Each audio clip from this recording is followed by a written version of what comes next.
All right, we're going on to the next step in our replacement of the canister. Now, if you look at the orientation of the engine, we were here at the cruise control cable.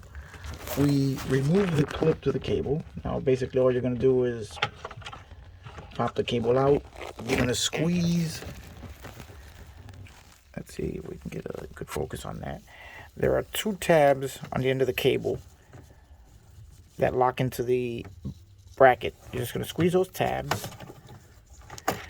and push the cable back and out through the bracket.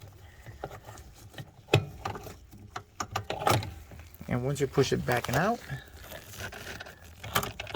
you're going to just slide the cable out this way and tuck it over here somewhere out of your way. Make your life a bit more easier. Now, there are 3 bolts that hold the cruise control servo to the chassis.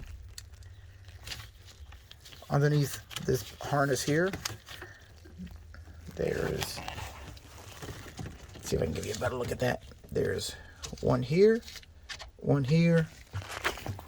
and then a third one here. They're all 10 millimeter. Remove those 3, and that loosens the entire bracket that holds the cruise control servo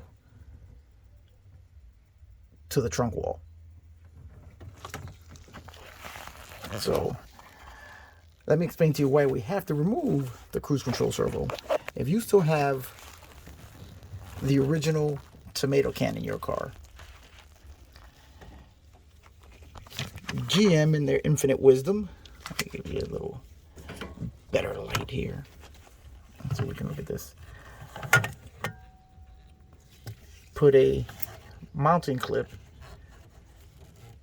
on the bracket, which has to go down into the bracket.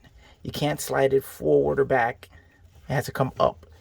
Now, if you try and move it up, you're gonna run right into the solenoid here, which means that you can't get it out. So you got to remove all of this in order to be able to access the can and get it out of its mounting bracket. Now, the solenoid is mounted to the same bracket as the vacuum diaphragm for the cruise control, so you shouldn't have any issue with, once we remove the 3 bolts, just popping the whole assembly up and out of your way. So let's get started on that. Okay, now I've removed the first bolt here, the second bolt here, and the third bolt is right here. One thing I want to point out is that the bolts are different sizes, so make note of where you take them out so you can put them back in right in the same order. So now we're just going to remove the last bolt.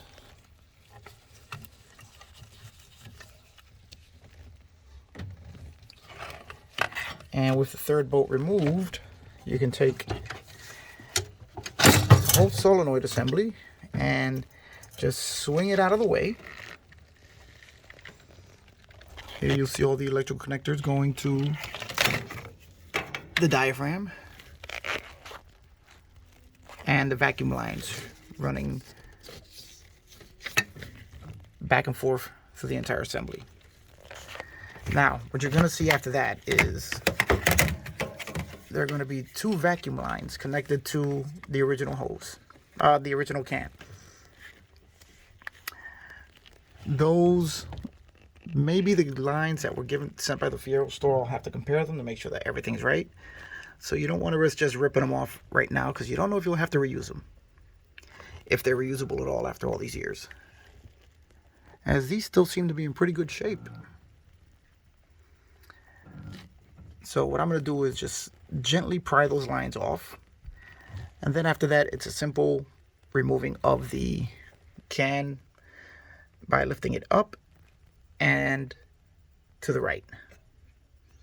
Oh no, I'm sorry, up and to the left, as the other clip that holds it in comes in from the left. So you have to tilt up and to the left.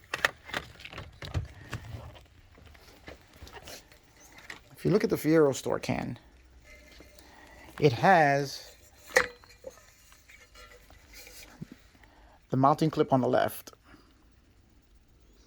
but the one on the right doesn't have that clip that forces you to come down, which makes it a lot easier to remove and install than the original GM one. So basically what you're going to do with the GM one is you're going to lift it up and then go this way and out to get the can out of the car. Okay, and that will be the next step. So see you in the next video.